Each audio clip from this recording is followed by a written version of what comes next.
sort of inoffensive, crappy type collegiate wear. And they were spared too.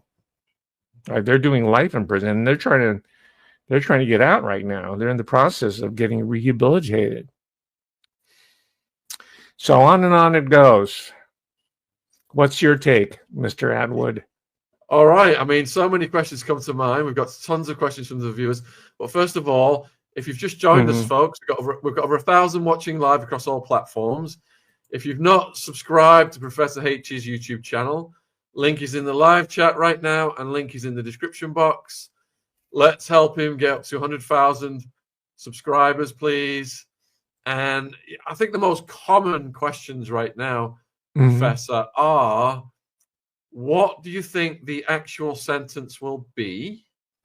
Will he get out quite quickly? But basically, what's in store for him next? Well, he's going to go to one of these country club type prisons of the sort that celebrities, American celebrities like Martha Stewart were put in for about a year or so, maybe a year and a half. And remember, the public memory is very short.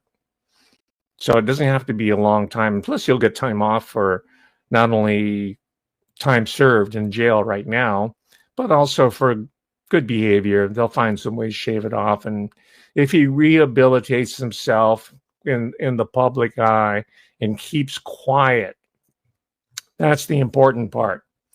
Right, the code of silence, not about his gangster buddies, the code of silence about the judicial system that paraded him around so that people like Maureen Comey's father, James Comey, could go around death threatening people like the President of the United States. So if he abides by that, I think he'll walk out in about 18 months or so. So 18 months or so, and what will his options be at that point? His options will be supervised release. They'll be on parole, sort of like Jeffrey Epstein was on parole. He'll check in. He might have to do some community service, right, which should be easy enough for him. And the public will forget about him and move on to the scandal du jour, whatever they have to remember us. Do you not think he'll start doing musical videos about his prison time? No.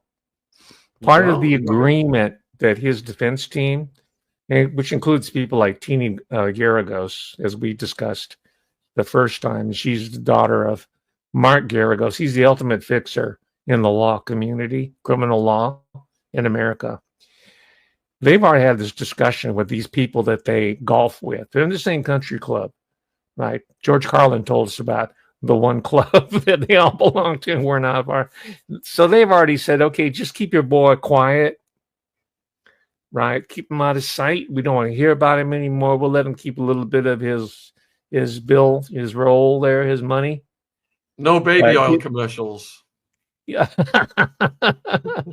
Well, you know what? You bring up a good point. What P Diddys, what's going to happen, and this is probably the best consequence for him, is that he will become a punchline.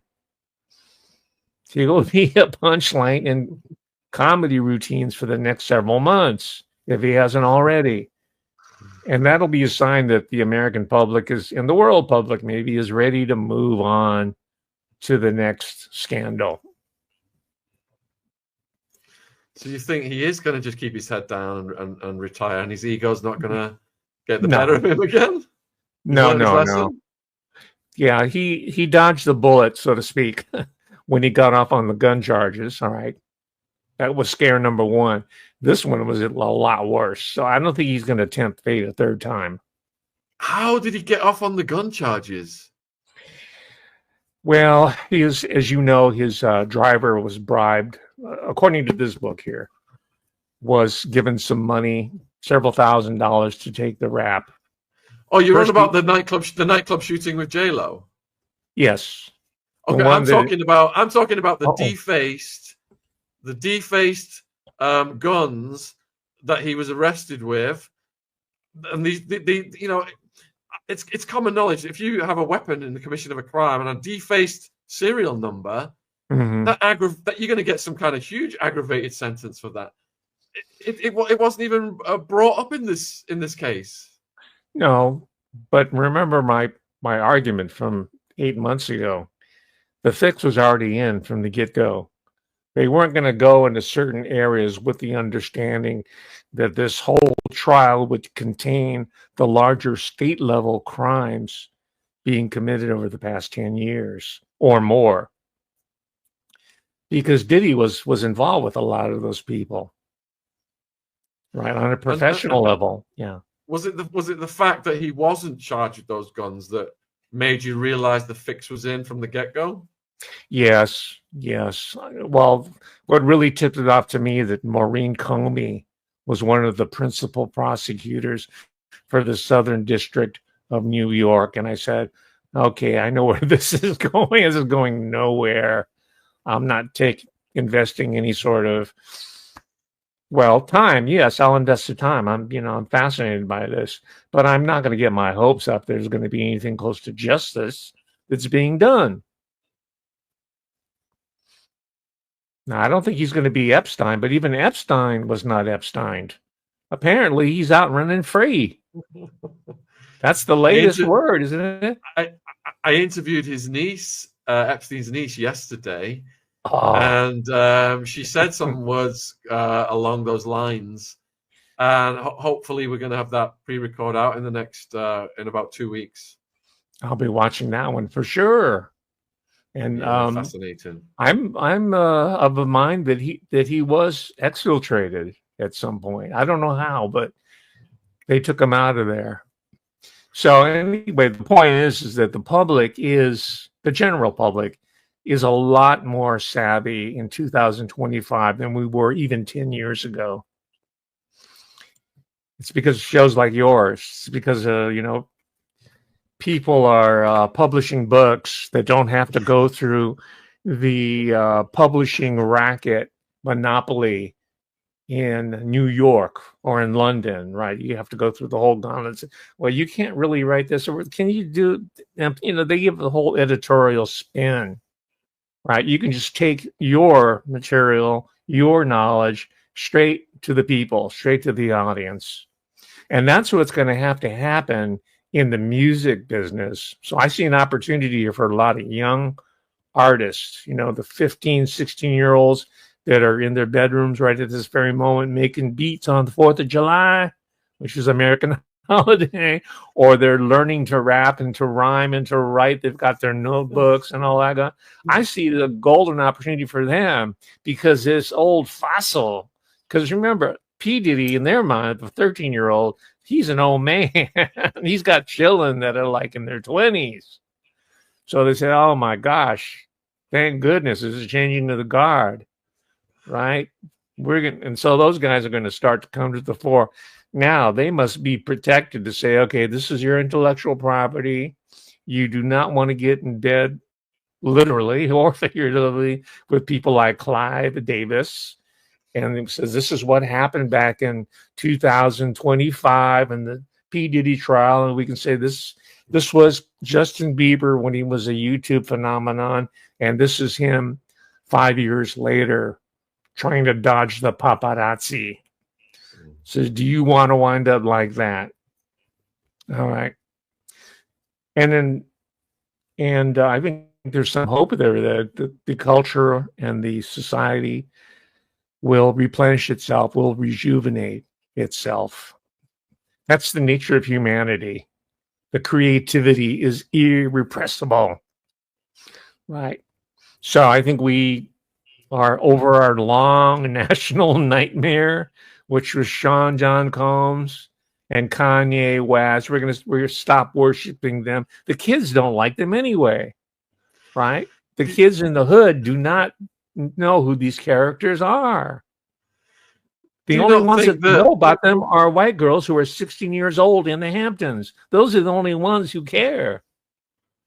Do you not think Diddy's going to try and get his own back on some of the people who snubbed him? For example, do a Jay-Z diss track?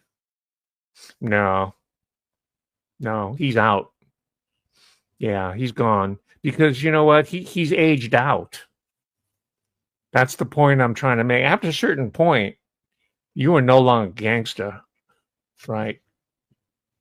That's a young man's game, and if he does it, people are going to laugh at him. Oh, wow. He did. He's trying to get back at all the people that ran out on him. Well, who cares, right? All the morning shows, all the gossip YouTube shows now, they're not going to pay any mind. They're going to make it into a giant joke, which it is. So if he wants to retain any sort of his whatever dignity is left, then he'll just slink off away into the sunset. I mean, after all, he's got everything he needs. He got his mama. His mama is always in his corner. Yeah. You saw her coming out of the courtroom, right? Yeah. She was rocking the blonde Asian wig, the whole bit. You know. Oh, by the way, there's another angle that I think needs to be explored, and this might come in handy for the defense team where it comes to the sentencing phase for Sean John Combs. I would say that inferring for his account of his early life here, I think he might have been an abused child. And he could cop that excuse in hoping to get light treatment. And I predict that they'll go there, and they'll even bring in some PhD psychologist types in order to testify to that. Because remember when P Diddy took Justin Bieber and Usher to Flavor Camp? Where did he get that idea? Well, in this book, Sean John Combs, long before he was P. Diddy, the king of the pimps, guess what? He was taken to Flavor Camp. Yes, out in the rural woods of Pennsylvania Dutch area. And they called it fresh air. So they took all the black ghetto chillins out of the city to kick him into the countryside to get some fresh nature. And you can only imagine what they were doing with them little black chillins. That's where my imagination was going when I was reading this stuff. Right? So I think when we get down to sentencing, we're going to learn about his childhood and how he, to use the cliched term, how he was traumatized. Sean John Combs. How do you think Justin Bieber feels right now?